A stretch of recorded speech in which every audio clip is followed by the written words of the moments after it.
চেরাগে জান শরীফ পীর ও মুর্শেদ কালান্দার বাবা জাহাঙ্গীর বা ইমান আল সুরেশ্বরী রচিত মারেফতের গোপনেরও গোপন কথা নামক বইয়ের ৩৬তম পরিচ্ছেদ পাঠ করছি।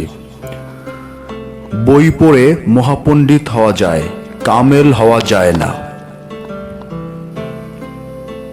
পৃথিবীর বিভিন্ন ধর্মের বিভিন্ন ধরনের বই পড়লেন, কোরআন হাদিস থেকে শুরু করে তাওরাত, জবুর, ইনজিল, বেদ, গীতা, উপনিষদ, রামায়ণ, মহাভারত, ত্রিপিটক, জাতক, ধর্মপদ, জিন্দাবেস্তা, গ্রন্থ সাহেব, তাও, কনফুসিয়াস ইত্যাদি পাঠ করে কেবল অনুষ্ঠান, শব্দ আর ব্যাকরণ লিখলেন।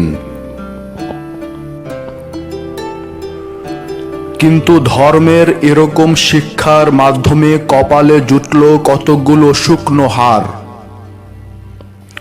যারা কেবল পড়েই যান এবং বিশ্লেষণ নিয়ে বেশি নাড়াচাড়া করেন আর মনটাকে কেবলই শব্দ আর ব্যাকরণ দিয়ে চালিত হতে দেন, তারা কিন্তু ধর্মের আসল ভাবটিকে হারিয়ে ফেলেন এবং হারিয়ে ফেলাটা বাধ্যতামূলক হয়ে দাঁড়ায়।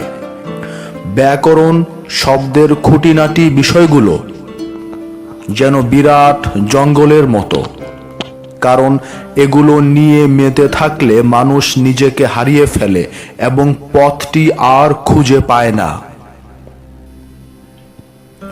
শব্দচয়ন, উত্তেজিত ভাষণ এবং অনুষ্ঠান সমূহের ব্যাখ্যা দেবার অনেক প্রকার উপায় আছে, কিন্তু এগুলোর সাহায্যে কামেল হওয়া যায় না এবং জন্মচক্র হতে মুক্তি লাভ করা যায় না। ধর্মের ব্যাখ্যা দেবার সময় এ ধরনের নিয়মগুলো নিয়ে তারা কেবলই নিজেদের পাণ্ডিত্য দেখাতে চায়। তারা চায় সাধারণ মানুষ তাদেরকে মহাপণ্ডিত বলে ইজ্জত করুক।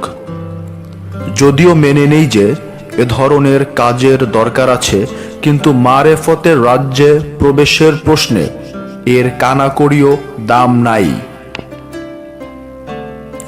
এরকম শব্দ আর ব্যাকরণের মধ্যে যারা ডুবে থাকে আর অনুষ্ঠানকেই মূল বিষয় বলে মনে করে, তাদের মধ্য থেকে একজনও কামেল পুরুষ বের করে আনতে পারবেন না। একবার ধর্মশাস্ত্র জানা এক বিরাট আলেম সত্য লাভের জন্য এক অলির দরবারে গেলেন। অলি আলেমকে প্রশ্ন করলেন, আপনি কোন কোন বিষয়ে পড়াশোনা করেছেন? উত্তরে আলেম বললেন, কোরআন, হাদিস, ইজমা, কিয়াস, মন্তেক এবং আরো অনেক বিষয় নিয়ে পড়াশোনা করেছি সত্য, কিন্তু আমি তো আজও কোনো তৃপ্তি পেলাম না এবং এজন্যই আপনার কাছে এসেছি। ওলি বললেন, যার দ্বারা আল্লাহকে জানা যায়, চেনা যায়, সেই জ্ঞান অর্জন করতে হলে হেরা গুহার ধ্যান সাধনার মতো চুপ করে মুর্শিদ ধরে সাধনা করে যান। যখন মোকামে মাহমুদা ও সানুবরি কলবে এলমে লাদুনির রহস্য ধরা দেবে, তখনই তৃপ্তি পাবেন। ৩৭ নম্বর পরিচ্ছেদ, উদ্দেশ্যের গোপন কথা। প্রতিটি কাজকর্মের মধ্যেই একটি উদ্দেশ্য থাকে। সেই উদ্দেশ্যের লক্ষ্যে পৌঁছাতে হলে আনুষাঙ্গিক অনেক কিছু করতে হয়। সেই আনুষাঙ্গিক বিষয়গুলোকে বলা হয় বিধেয়। বিধেয় কখনো উদ্দেশ্য হয় না। বিধেয়কে তথা প্যাসিভ ভয়েসকে সামনে রেখে কখনো কখনো উদ্দেশ্য তথা অ্যাক্টিভ ভয়েসকে দূরে ঠেলে দেয়। ব্যাকরণের ভাষায় উদ্দেশ্যকে বিধেয়ের স্থানে আনতে পারে, কিন্তু উদ্দেশ্য চিরদিনই উদ্দেশ্যই থাকে।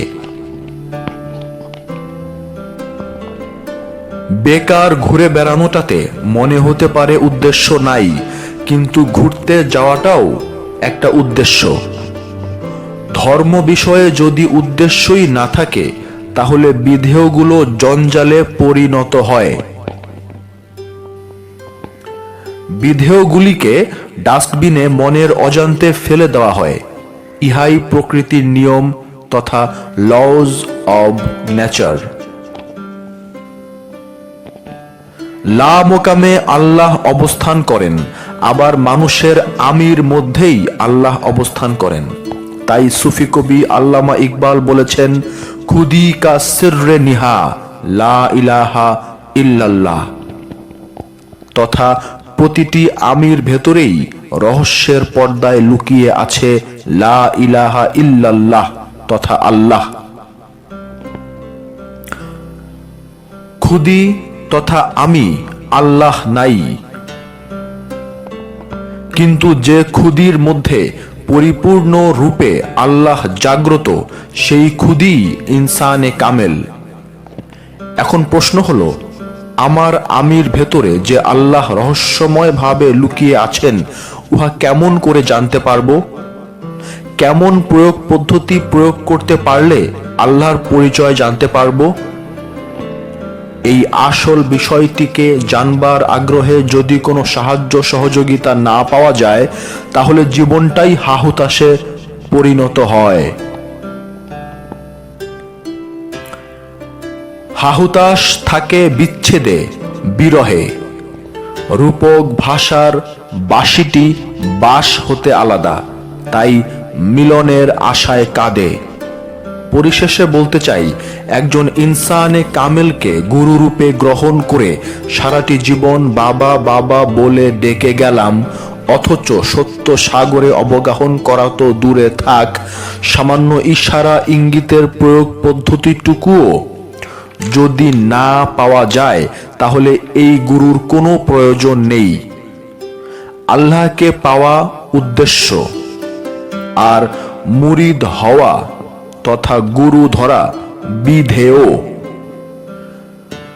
সুতরাং উদ্দেশ্য যেখানে থাকে না সেখানে বিধেয়টি আবর্জনা তথা জঞ্জাল। পক্ষান্তরে যারা ইনসানে কামেল তথা পীর ফকির বলে দাবি করেন তাদেরও উদ্দেশ্য হওয়া উচিত মুরিদ কেমন করে আল্লাহর নৈকট্য লাভ করতে পারে সেই পথ দেখানো।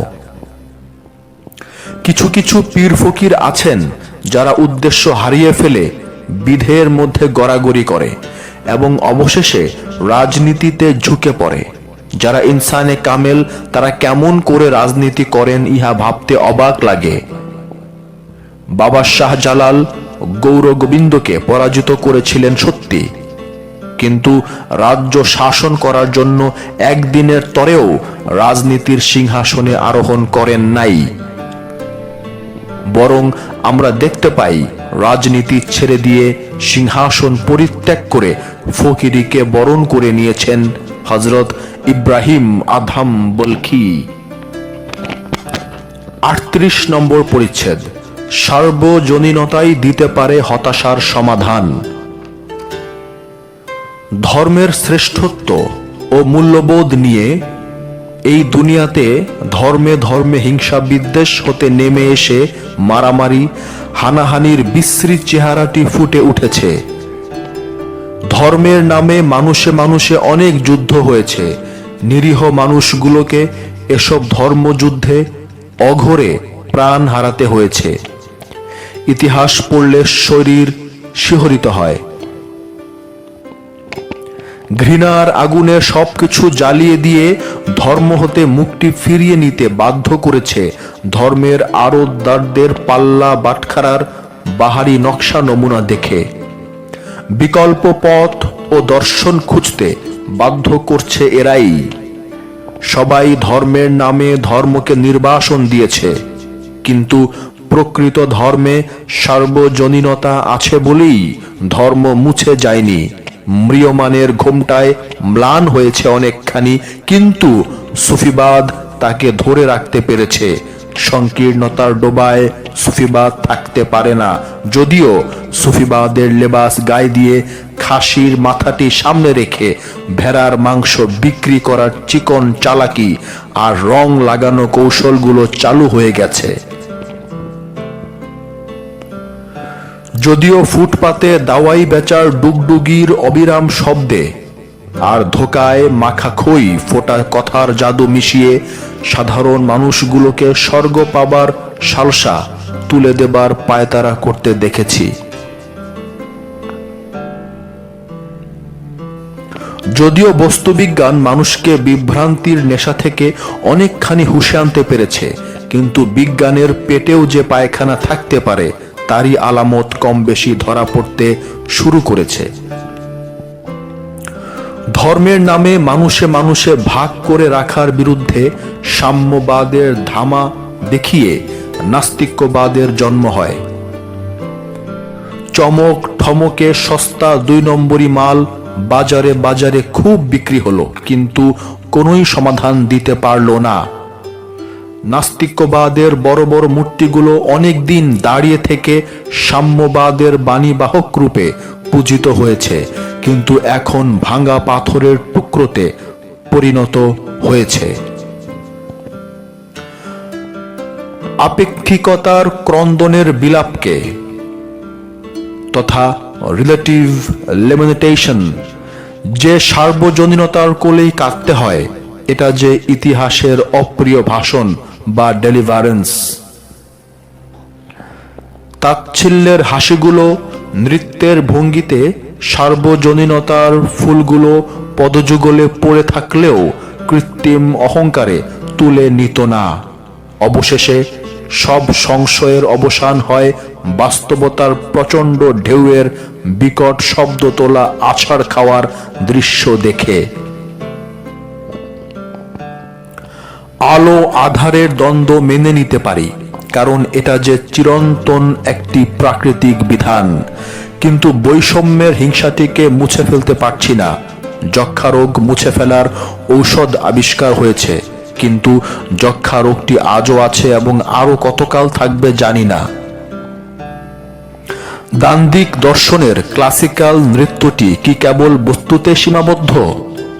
মার্কস বেঁচে থাকলে কাঁদতে কাঁদতে আর রুমাল দিয়ে চোখ মুছে গুরু হেগেলকে কতবার যে ভক্তি জানাতেন। ইতিহাস অ্যালজেব্রার সাইক্লিক জাতীয় একটি অঙ্ক। ভালো মন্দ উপরে উঠেই মাঝখানে নামে, তারপর নিচুতে আবার বাম পাশ দিয়ে মাঝখানে এসেই আবার যে কখন মাথার উপরে উঠে নাচানাচি শুরু করে দেয়। বড় বড় মগজ ওয়ালারা অবাক হয়ে চেয়ে থাকে আর হিসাবের খাতাটি ছিঁড়ে ফেলে দেয়। চাহিদাগুলো যতই ছোট করতে পারবে ততই সুখী হতে পারবে। এই হিসাবের অঙ্কটি অনেকে মানে, অনেকে মানতে চায় না। অনেকের কাছে মহাপুরুষ আর পূজনীয়, আবার অনেকের কাছে কাপুরুষ আর বর্জনীয়। এই চিরন্তন খেলাটি কি বিভিন্ন কাপড়ের বিভিন্ন পোশাকের স্টাইলে ফ্যাশন শোর মতো দেখিয়ে যাবে, আর আমরা দুপাশে বসে বসে এই বাহারি ফ্যাশনের চলাফেরাগুলো ঢংগুলো দেখে যাব? জানি না, জানি না। এটাই যে হতাশার শেষ উত্তর। 39 নম্বর পরিচ্ছেদ। ইতিহাস হতে শিক্ষা নেয় না। শ্রদ্ধেয় ওহাবি ভাইদের সমালোচনা করলাম, কিন্তু একটা কথা সত্য যে কোনো আল্লাহর ওলি সমালোচনা করলেও খুব কমই করেন এবং বেশিরভাগ ক্ষেত্রেই নীরবতা পালন করে গেছেন।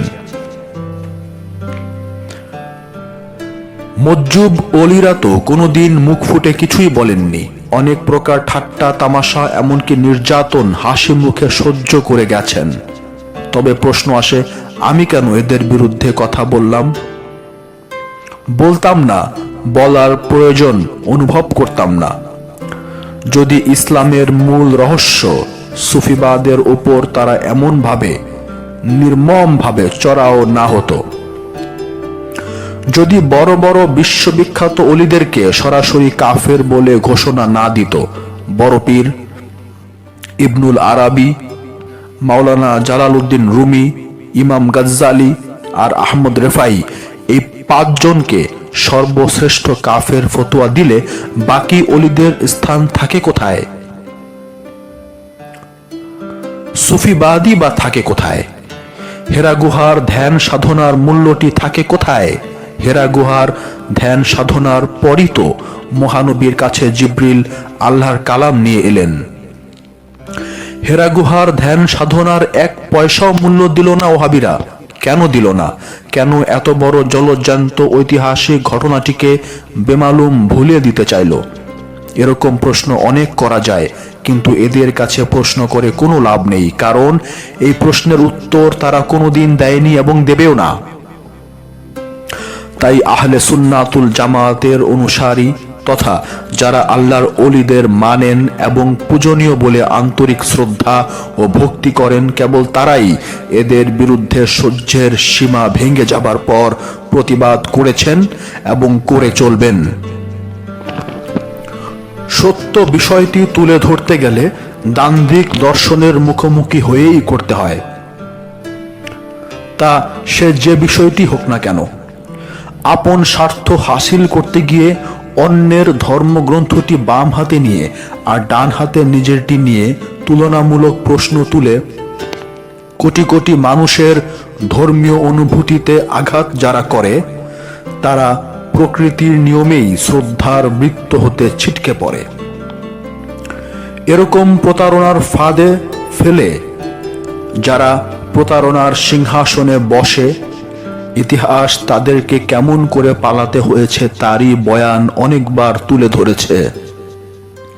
তবুও শিক্ষা হয় না, তবু শিক্ষা নেয় না, কারণ শিক্ষা নেবার বিধানটি যে রাখা হয়নি।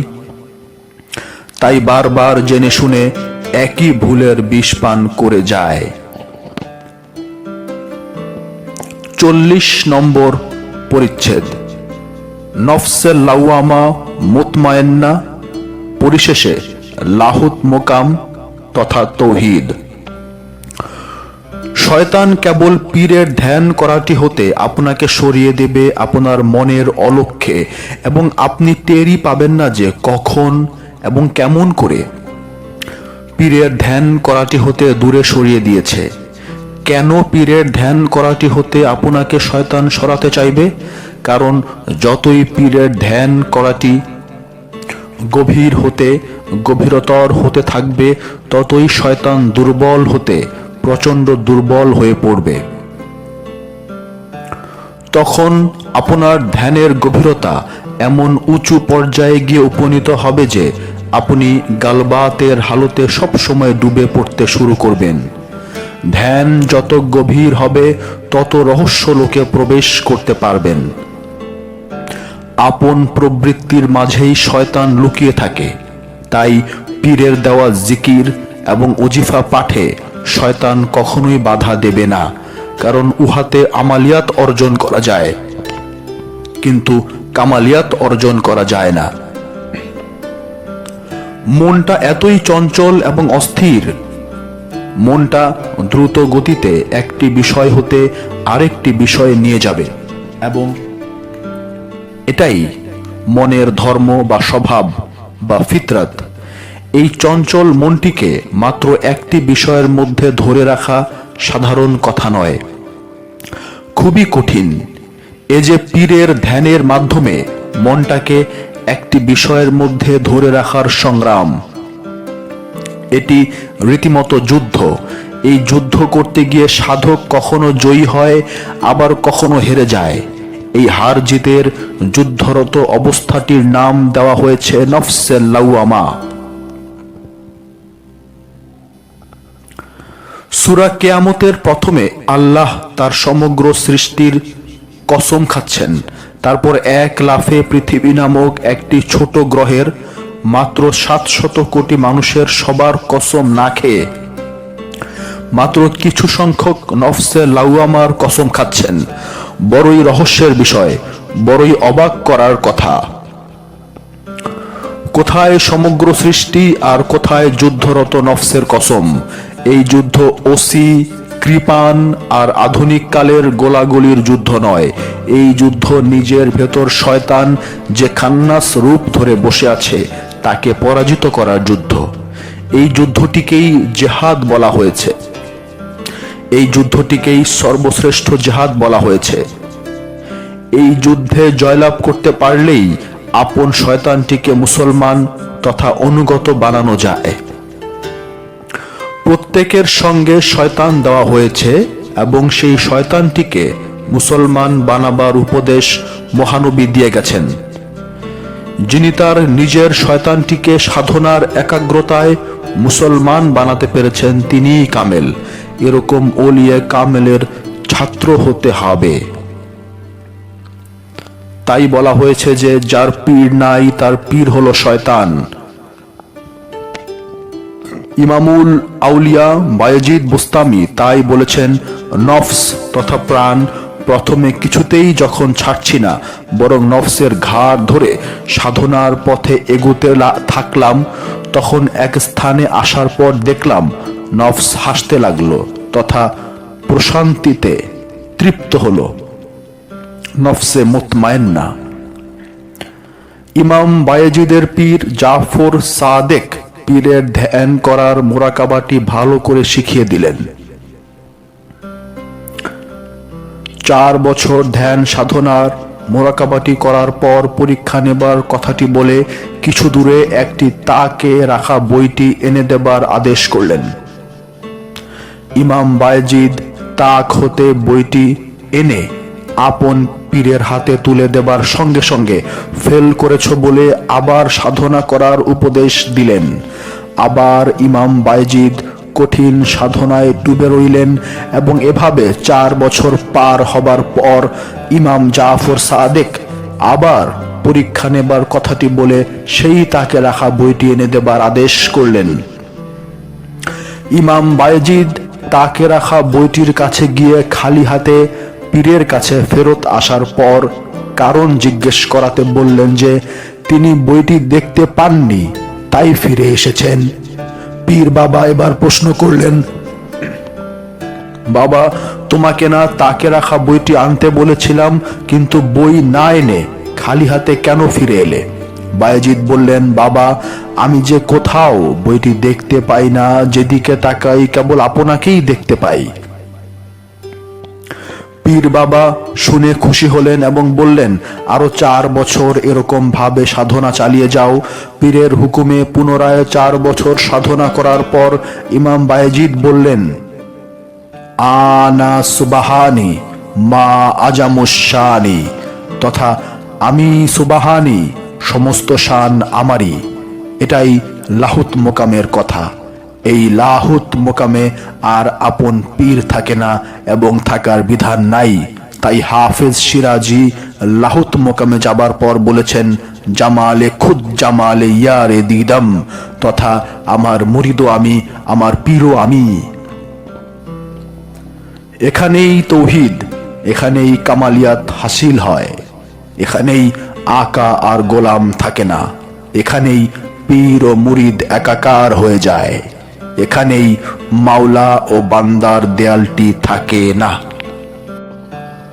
41তম পরিচ্ছেদ, জাহান্নামের আগুন কেবল অন্তরই জ্বালায়।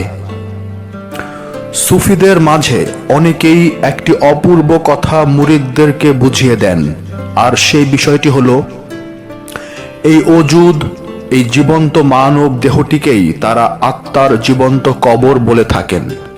তাদের ব্যাখ্যার সারসংক্ষেপ হলো, যত প্রকার ছোট বড় আযাব তথা শাস্তি সব এই জীবন্ত দেহ নামক কবরটিতেই ভোগ করতে হয়।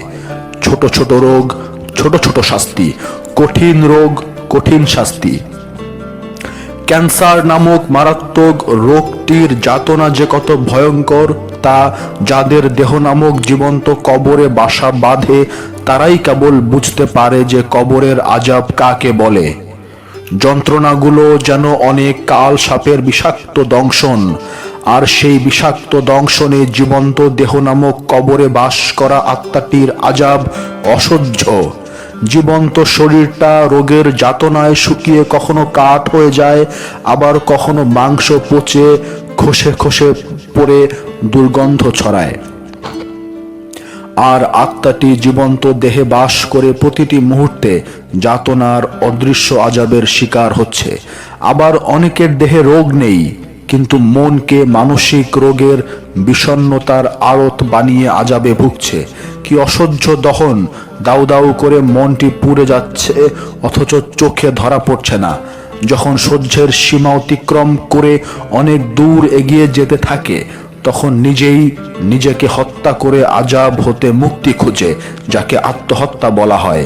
কতটুকু আযাবের অগ্নি জাহান্নামের ভয়ঙ্কর মূর্তি নিয়ে সামনে দাঁড়ালে আত্মা আর জীবন্ত দেহ নামক কবরে থাকতে চায় না, মৃত্যু কামনা করে। কিন্তু মৃত্যু গ্রহণ করে নেয় না বলে নিজেকে নিজেই খুন করে দেহ নামক জীবন্ত কবর হতে পালিয়ে যায়। ধরনীর বুকে এরকম ঘটনা প্রতিদিন প্রতি ঘন্টায় কত যে ঘটে চলছে, তার হিসাব কে রাখে? ধনের ঐশ্বর্য আর প্রাচুর্যতাও এরকম আযাব হতে মুক্তি দিতে পারে না, বরং এই ধনই জীবন্ত দেহ কবরে আযাবের অসহনীয় বোঝা হয়ে দাঁড়ায়। ধনের প্রাচুর্য অভিশাপের রুদ্র মূর্তি ধারণ করে। তাই অনেক সুফিরা এরকম করুণ অবস্থাকে জীবন্ত দেহ কবরে আত্মার আযাব বলে আখ্যায়িত করেন। সুফিদের এরকম কথার উপদেশটিতে কতটুকু সত্যতা বহন করে তা পাঠকের হাতেই ছেড়ে দিলাম। তাই সুফিদের অনেক সময় এই উপদেশটি দিতে দেখি যে জাহান্নামের আগুন ঘরবাড়ি জ্বালায় না, কাঠ কয়লা জ্বালায় না, পরনের কাপড়টিও জ্বালায় না, কেবল একটি জিনিস জ্বালায়, আর সেটা হলো মানুষের অন্তর। 42তম পরিচ্ছেদ, শয়তানের মুখে কোরআনের পবিত্র কালাম। ওহাবি মতবাদের মূল বইটির নাম কেতাবুত তাওহীদ। পাক ভারতে উপমহাদেশে এই মতবাদটি আমদানি করেন দুইজন, সৈয়দ আহমদ বেরলভী এবং সৈয়দ ইসমাইল হোসেন।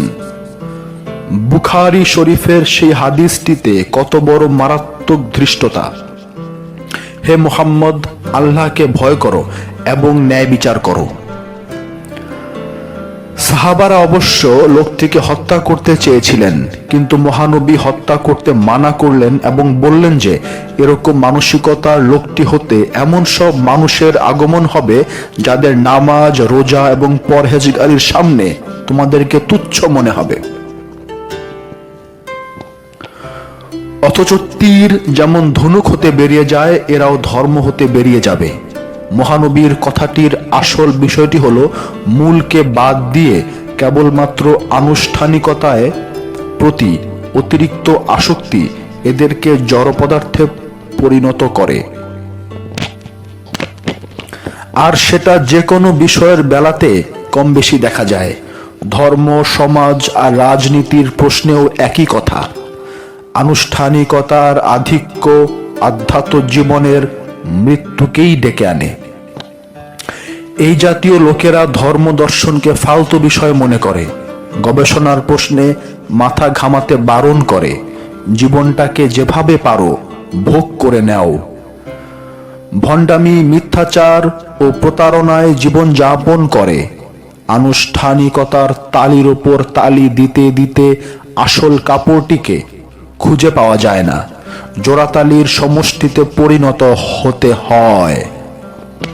আধ্যাত্মবাদের ধর্মটি তাদের থেকে অনেক দূরে সরে পড়ে।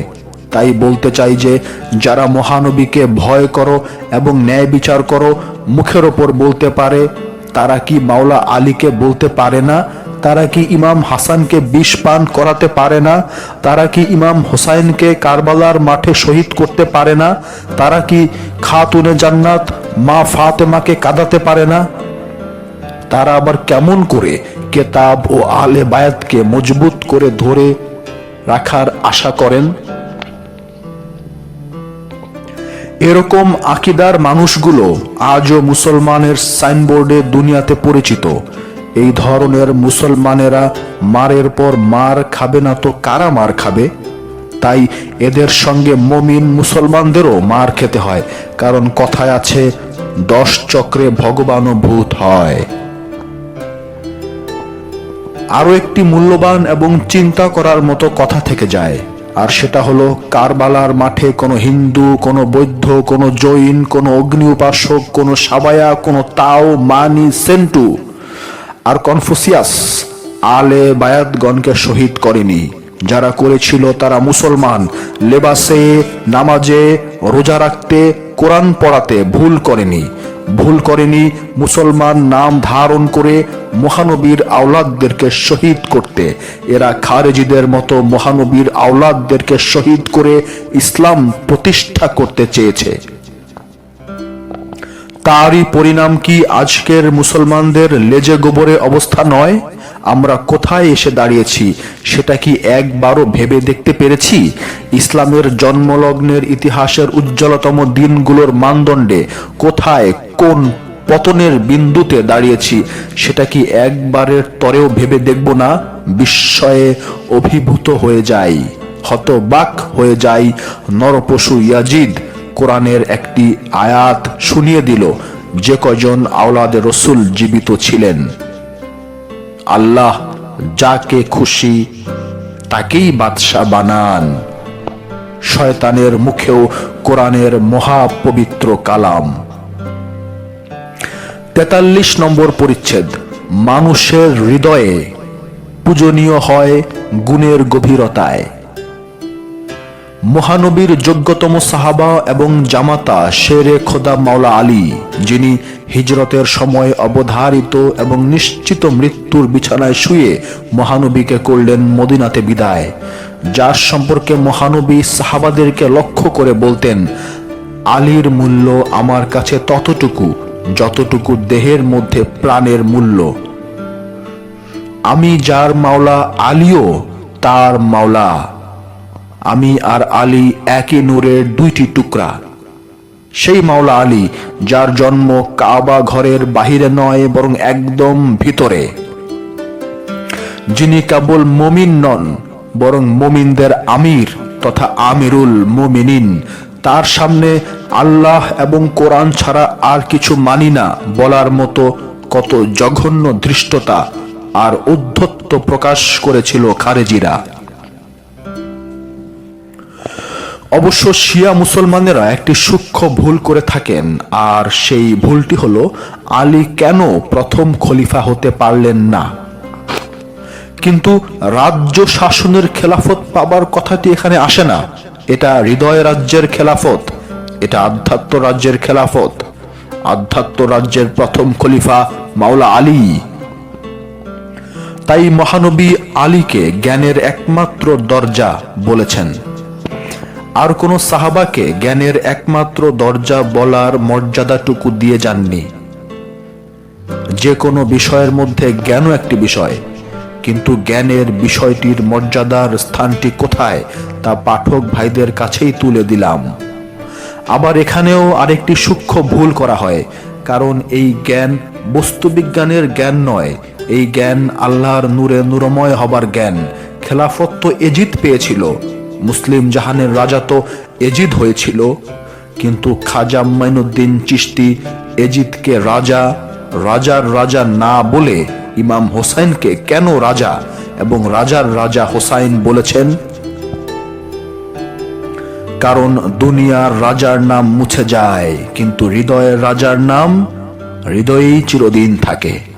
হাতের আঙ্গুল যেমন আয়না দিয়ে দেখতে হয় না, তেমনি সুফি সঙ্গীতে আমরা কেবল আলী, ফাতেমা, হাসান ও হোসাইনকেই পাই। অন্য যে কোনো বড় বড় সাহাবাদের একজনের নামটিও সুফি সঙ্গীতে পাওয়া যায় না। কথায় বলে, ধর্মের ঢোল আপনিই বাজে। তাছাড়া মহানবী মাওলা আলীকে যদি রাজ্য শাসনের খলিফা বানাতেই চাইতেন, তাহলে বাধা দেবার কারো সাধ্য ছিল না। কারণ মহানবী প্রবৃত্তি হতে কিছুই বলেন না।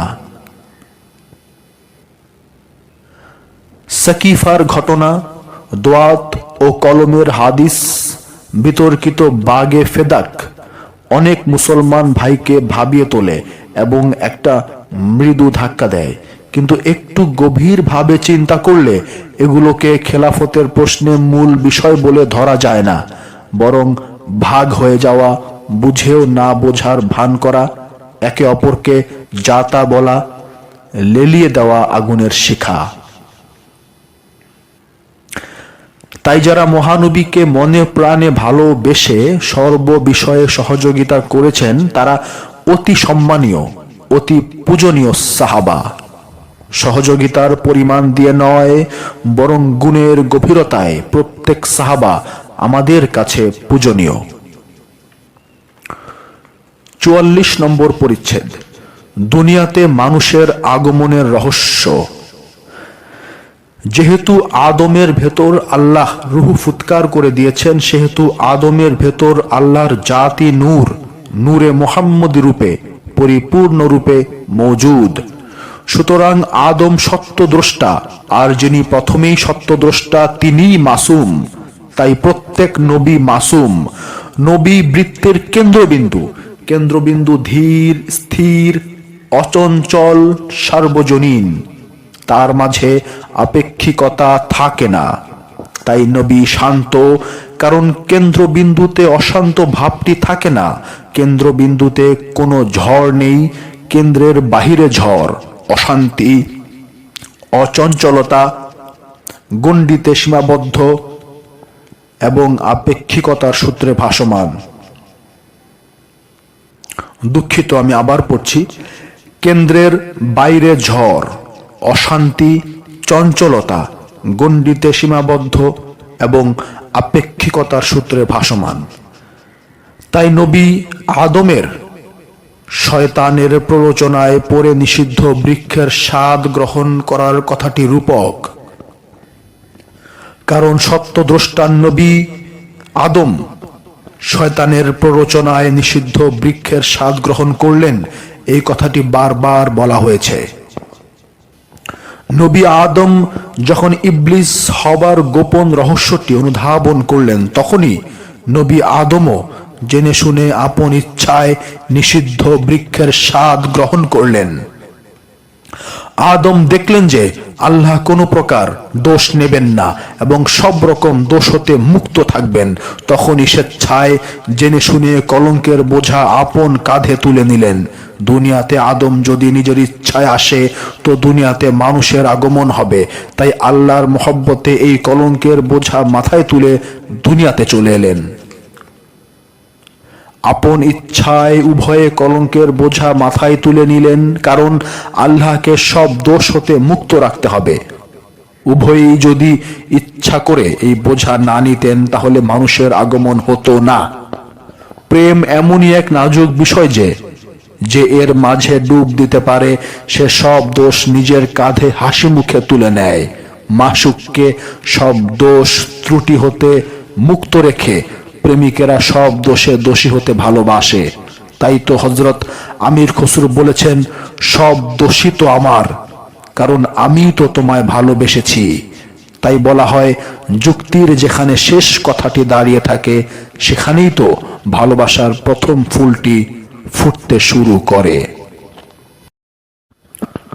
৪৫ নম্বর পরিচ্ছেদ, কোরআনের গুরুত্ব অপরিসীম।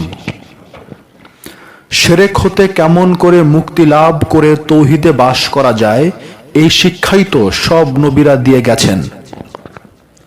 সূরা হুদে কত নবী কত জাতিকে শিরক মুক্ত হয়ে তৌহিদে বাস করার আহ্বান জানিয়েছেন এবং নবীদের আদেশ উপদেশ অমান্য করার দরুন কত জাতিকে ধ্বংসের শাস্তি পেতে হয়েছে, তাও কি নতুন করে বলতে হবে?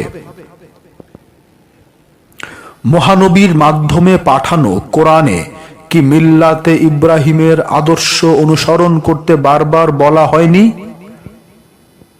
কেন কোরআন মিল্লাতে মুহাম্মদ না বলে মিল্লাতে ইব্রাহিম বলে ঘোষণা দিল? এখানে কি গুপ্ত রহস্যের ইঙ্গিতের ঝিলিক মারছে না? এই কথাগুলো কি নতুন করে বলতে হবে? হযরত আদম হতে শুরু করে সব নবীরা আমাদের শিরক মুক্ত আদর্শকে মনে প্রাণে মেনে চলার কথা কত রকম ভাষায় বলেছেন। আর সেই কথাগুলো কি নতুন করে বলতে হবে? আদম হতে শুরু করে সব নবীরাই মাসুম তথা আজন্ম মহাপবিত্র। এটা 4 মাযহাব এবং যারা মাযহাব মানেন না তারাও মনে প্রাণে বিশ্বাস করে, তাও কি নতুন করে বলতে হবে? সব নবীরাই যখন মাসুম বলে সবাই এক বাক্যে বিশ্বাস করছি, তাহলে হযরত ইউসুফ নবী এবং তার পিতা ইয়াকুব নবীও মাসুম বলে মনে প্রাণে বিশ্বাস করার পর পুত্র ইউসুফ নবীর কদম মোবারকে পিতা হযরত ইয়াকুব নবী সেজদা করেছেন এবং কোরআনে বর্ণিত এই সেজদাটিকে শিরক করা হয় বলার মাঝে মনের অজান্তে বিরাট এবং মারাত্মক ভুল করছি, এটাও কি নতুন করে বলতে হবে? অগ্রপশ্চাৎ সবকিছু না জেনে না বুঝে সেজদায়ে তাজিমির বিরুদ্ধে কোন রকম মন্তব্য করাটা কি মনের অজান্তেই কোরআনের বিরোধিতা করা হচ্ছে না?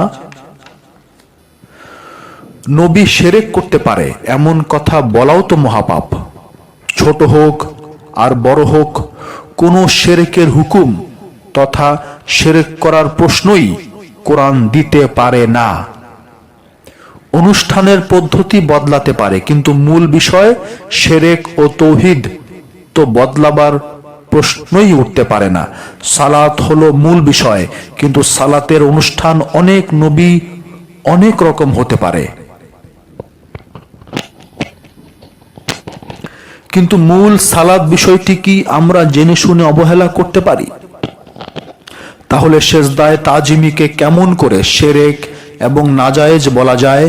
আমাকে কোরআন হতে মাত্র একটি দলিল পেশ করে দেখিয়ে দিন। আমি জানি সেটা সম্ভব নয়। কিছু শাস্ত্র বিশারদ আমাদেরকে ভুল শিখিয়েছে এবং এই ভুলের মাসুল আমরা যুগের পর যুগ ধরে দিয়ে চলছি। হাদিস এবং আলেম ওলামাদের দেওয়া যত বড় দলিলই হোক না কেন এবং কথার যত রকম মার পেঁচি থাক না কেন, তাকে মেনে নেবার আগে কোরআন কি বলছে সেটাই সর্বপ্রথম ভাবতে হবে এবং দেখতে হবে।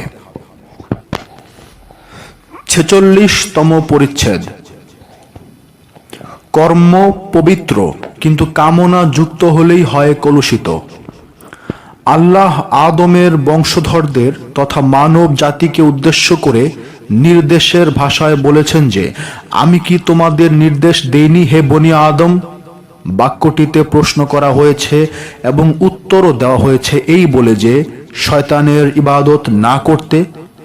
এই কথাটিতে পরিষ্কার বোঝা যায় যে মানুষ শয়তানের ইবাদত করছে। আল্লাহর ইবাদতের পাশাপাশি শয়তানের ইবাদতও যে মানুষ করে চলছে, কোরআন সেই কথাটি জানিয়ে দিল।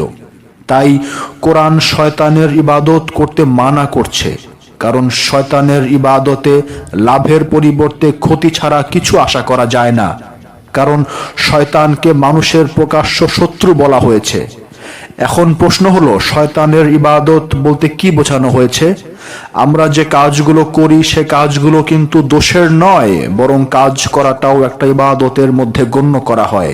কিন্তু কাজের মধ্যে যখন কলুষিত লোভ ও মোহ ঢুকে যায়, তখনই সেই লোভ মোহটাকে মনের মধ্যে প্রভাব বিস্তার করিয়ে দেবার দায়িত্বটাই পালন করছে শয়তান।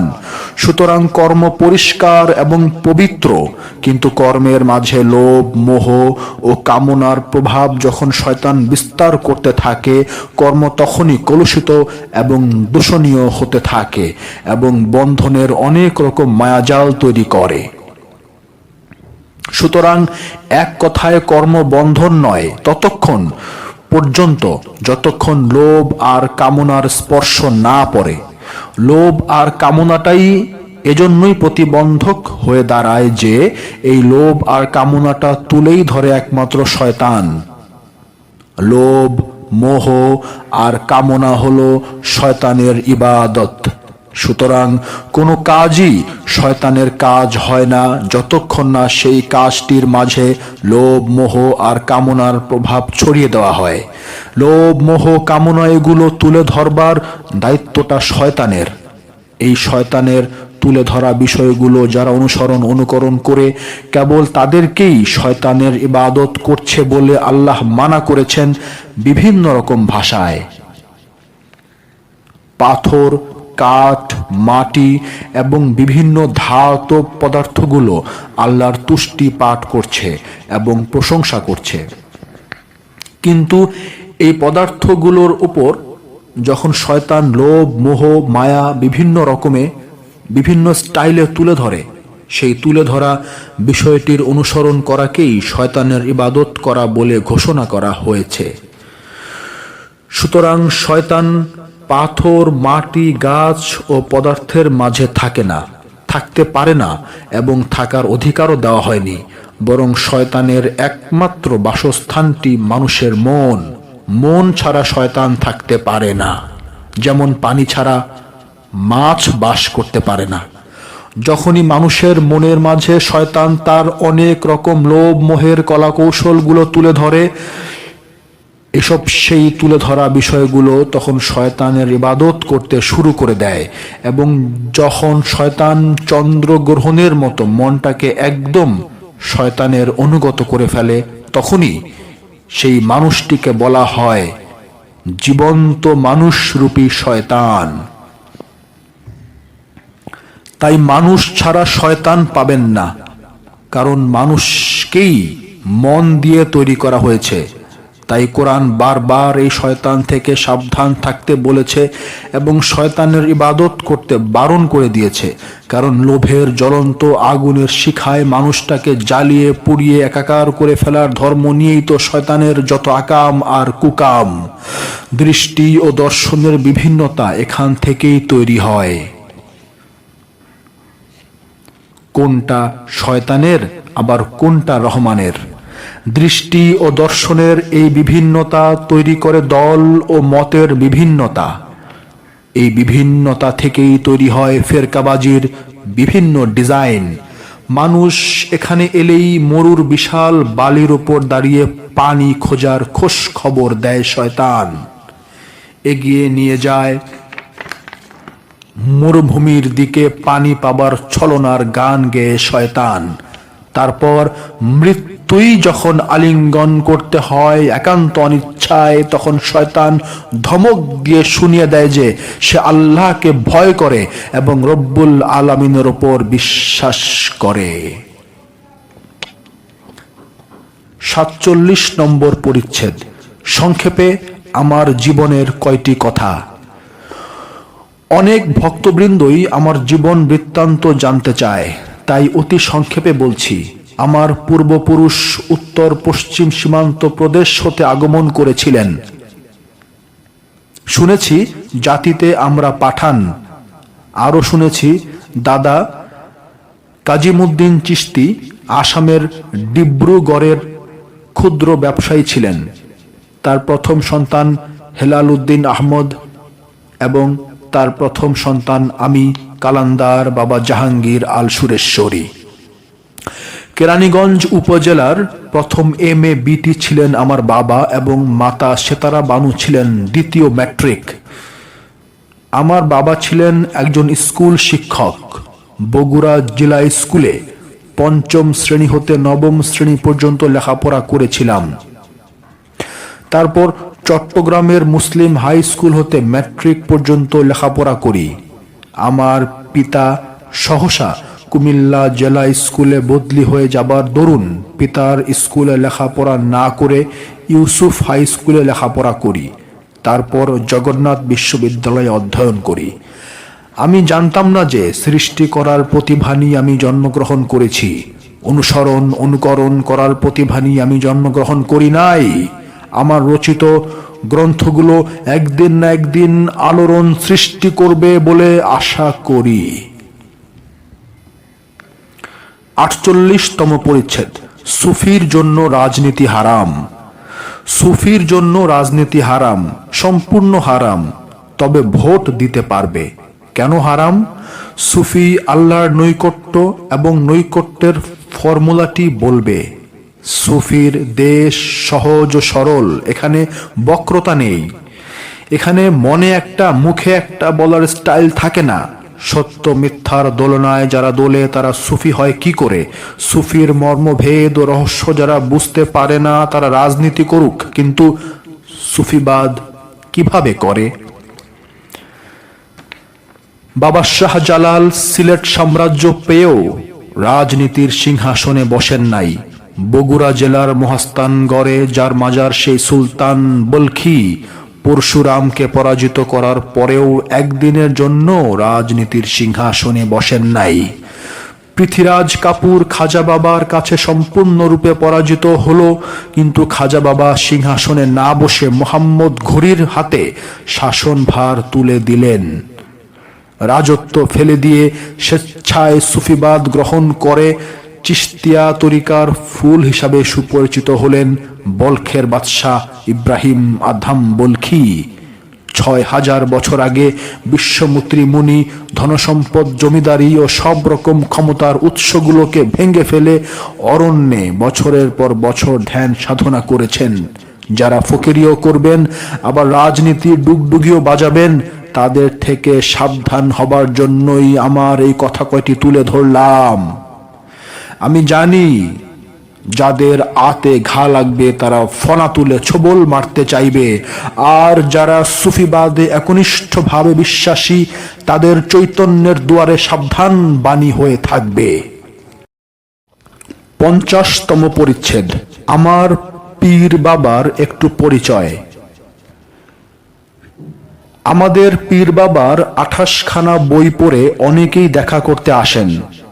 অনেকেরই মন্তব্য হলো, কোরআন হাদিসের ব্যাখ্যা ও বিশ্লেষণ এত সুন্দর ও নিখুঁত ভাবে অন্য কোনো গবেষক করেছেন কিনা আমাদের জানা নাই। পীর বাবার বয়স এখন ৮১ চলছে। জন্মগ্রহণ করেছেন কেরানীগঞ্জ উপজেলার সুবাড্ডা ইউনিয়নের চুনকটিয়া চৌধুরীপাড়া গ্রামে। ১৯৩৮ সালের ২৫শে আগস্ট উনি জন্মগ্রহণ করেন। উনার পিতা হেলালুদ্দিন আহমদ ছিলেন একজন স্কুল শিক্ষক এবং উপজেলার প্রথম MA-BT। উনার মাতা সেতারা বানু একই উপজেলার দ্বিতীয় মেট্রিক। আমাদের পীর বাবা বলেন যে প্রেমের আগুন প্রেমিকের মনে যখন দাউ দাউ করে জ্বলে ওঠে, ইচ্ছার শক্ত বাঁধনও তাকে থামিয়ে দিতে পারে না। উনি আরো বলেন, আচার অনুষ্ঠান, ছোট বড়, রাজা প্রজা কোনো কিছুই প্রেমকে বেঁধে রাখতে পারে না। আমাদের পীর বাবার বইগুলো যেমন ব্যতিক্রম, তেমনি তার লকবগুলো ব্যতিক্রম। এ ধরনের লকব খুব কম পীর সাহেবদেরই আছে। বাবার লকবগুলো তথা টাইটেলগুলোর ধারাবাহিকভাবে তুলে ধরলাম। সগীরে আজম তথা সবচাইতে ছোট পীর, শরাবে শাহেন শাহে আজিজি তথা বিনয়ের সম্রাট, জামালে কিবরিয়া, গোলামে হারিমে নাজ, ফজলে রব্বানি, अम्बारे वर्सी, हिरमाए अब्दल, जंजीर बेखुदी, लासानिए सिनानात, नूर तबस्सुम, मेहताब बिंदाबासी, दिलबारी पैंदाबासी, गुलाम रिंदी, पीर इल्म लाहौती, अम्बार जिक्र मीम, जज्बाए आशिकाना, फिक्र जमालस, फिक्र उईसलस, फैज महबूब इलाही, खैर मकदम, शर्मी फरोशम, आमद तमामी, गुलाम फाह कुमकुम या हबीबी, बाहुस्ने एहतिमामत, तुफाइल दिगारा याबत, मुफ्तखरा जुए, बेमिसाल लाज शर्म, बरकत का इजहार, जमाल इलाहिया, हाल मुराकाबा, चिराग रोशन, जलवाए नूर इलाही, बेनियाज, गुले बेनजीर, गुलाम बसाने बसिरुन, हुब्बे तो मस्तम, गिरमाल मकसूद हकीकत, गिरलाम मकसूद हकीकत, परस्तार मोहब्बत, उलूल मोहब्बत, मोहिनी मूरत, सोहिनी सूरत, बंदा नवाज, जलवाए दिल, आशिके जमाल यार, गुलाम हसन हुसैन, फसल गुल, गौहार मानी, हकीकत मुंतजर, सनम आशिका, हुब्बे मकाम किब्रिया, मेरा ईमान अली है। फैज महबूब जलाल नूरी अल सुरेश्वरी, हुस्न सनम, नूर का पुतला, सूरत बलिहारी, बंदाए तजदार हरम, चिरागे मोहम्मद, जुल्मत में नूर, परस्तार समाद, गुलाम जुल जलाल, बंदा इकरम, बेखुदी सितारा ও হেলাল এবং চেরাগে জান শরীফ কালান্দার বাবা জাহাঙ্গীর ইকবাল ইবনে হেলাল গোলামে শাহজালাল নুরি আল সুরেশ্বরী।